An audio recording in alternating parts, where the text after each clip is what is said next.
والشعراء یتبعہم الغاوون، فرمایا کہ شاعروں کی پیروی گمراہ لوگ کرتے ہیں، شاعروں کی پیروی گمراہ لوگ کرتے ہیں۔ الم تر انہم فی کل واد یہیمون، کیا تم نے نہیں دیکھا کہ یہ جو شاعر ہیں یہ وادیوں میں بھٹکتے پھرتے ہیں؟ کیا تم نے نہیں دیکھا؟ وَأَنَّهُمْ يَقُولُونَ مَا لَا يَفْعَلُونَ، یہ جو کہہ رہے ہوتے ہیں یہ خود کر نہیں رہے ہوتے۔ یہ شاعروں کے حوالے سے آیات سورۃ الشعراء میں موجود ہے۔ ہمارے دور کا شاعر کیا کرتا ہے؟ میں نے ایک شخص سے پوچھا یہ شاعر کیسے بنتا ہے؟ کہتے ہیں جسے جو عشق میں ناکام ہو جائے وہ شاعر بن جاتا ہے۔ واہ بھائی، جو عشق میں ناکام ہو وہ شاعر بن جاتا ہے، تو پھر تو پاکستان میں تو ہر دوسری گلی میں ناکام عاشق بیٹھا ہوا ہے، پھر وہ کیا کرے گا؟ یہ آیت مبارکہ جب تینوں نازل ہوئی نا تو نبی علیہ السلام کے یہ تینوں صحابی سر پکڑ کے بیٹھ گئے، لو بھائی قرآن کا حکم آ گیا ہے، ہماری تو زندگیاں گئی، ہم تو شعر کہتے ہیں۔ یہ حضور کی بارگاہ میں چلے گئے، یا رسول اللہ صلی اللہ علیہ وآلہ وسلم، اللہ تعالیٰ نے ہماری مذمت میں قرآن نازل کر دیا، معافی کیسے ملے گی؟ لیکن سنیے، میرے پاک نبی علیہ السلام نے فرمایا، میرے صحابہ ان آیات سے اگلی آیات بھی تو ہیں کہ مگر اِلَّا الَّذِينَ آمَنُوا وَعَمِلُوا الصَّالِحَاتِ، جو شاعر نیک ہوں، نیک عمال کرنے والے ہوں، انہیں تو اللہ اپنی بارگاہ سے اجر عظیم عطا فرمائے گا۔ یہ تمہارے بارے میں تھوڑی ہے۔ امرہ القیس عبداللہ بن رواحہ کے والدین میں سے آتا ہے۔ امرہ القیس آپ پڑھیں، یہ عرب کا سب سے بڑا شاعر گزرا ہے۔ اس کے بارے میں حدیث مبارکہ موجود ہے، نبی علیہ السلام نے فرمایا عرب کے بڑے شعراء میں سے سب کے سردار کا نام امرہ القیس ہے، اور جہنم میں جب یہ سارے جہنمی شاعر جہنم میں جائیں گے، وہاں جہنم میں بھی ان کی سرداری امرہ القیس کر رہا ہوگا۔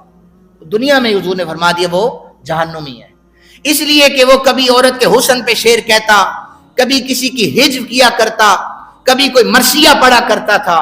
فرمایا عبداللہ تم مرثیے تھوڑی کرتے ہو، تم کسی کی ہجو تھوڑی کرتے ہو، تم تو اپنے نبی کی شان میں قصیدے کہہ رہے ہوتے ہو۔ جہاں پر کفار کی ننگی تلواریں سر قلم کر رہی ہوتی ہیں، تمہاری حسان بن ثابت کی اور حضرت ابن کعب کی اور عبداللہ بن رواحہ تمہاری زبانوں سے کفار کے سینے چھلنی ہو رہے ہوتے ہیں، یہ تم پریشان نہ ہوا کرو۔ لہذا جو شاعر بھی ہیں ان کے لیے بھی یہ سن رہے ہیں کہ وہ یہ نہیں ہے کہ ہاتھ میں سگریٹ لگا لیا، اور حضرت فاروق اعظم رضی اللہ تعالیٰ عنہ کا زمانہ مجھے یاد آ گیا کہ آپ نے ایک شخص کو گورنر بنا کر بھیجا تھا، تو کسی نے آ کر شکایت کی کہ فلاں شخص اپنے شعروں میں شراب کا ذکر کرتا ہے۔ آج کل کے شعراء اپنے شعروں میں شباب کا، جوانی کا، حسن کا ذکر نہ کریں، ان کے اشعار مکمل نہیں ہوتے۔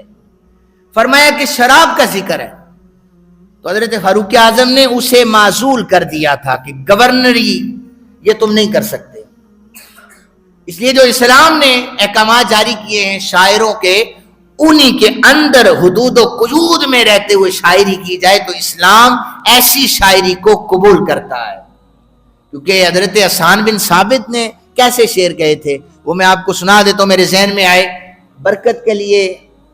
حضرت حسان بن ثابت کہنے لگے وَأَحْسَنُ مِنْكَ لَمْ تَرَكَتُّ عَيْنِي، یا رسول اللہ صلی اللہ علیہ وآلہ وسلم میری آنکھ نے آپ جیسا حسین دیکھا ہی نہیں ہے۔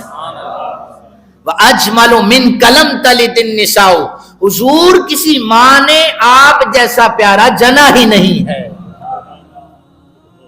حضرت حسان بن ثابت کے اشعار آپ دیکھیں کہ آپ نے کس انداز سے نبی اکرم صلی اللہ علیہ وسلم کے حسن کو بیان فرمایا۔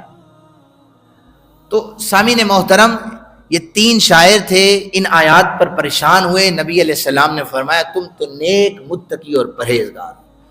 حضرات صحابہ کرام کی زندگیاں بیان اس لیے کی جاتی ہیں تاکہ ہم ان سے کچھ حاصل کریں۔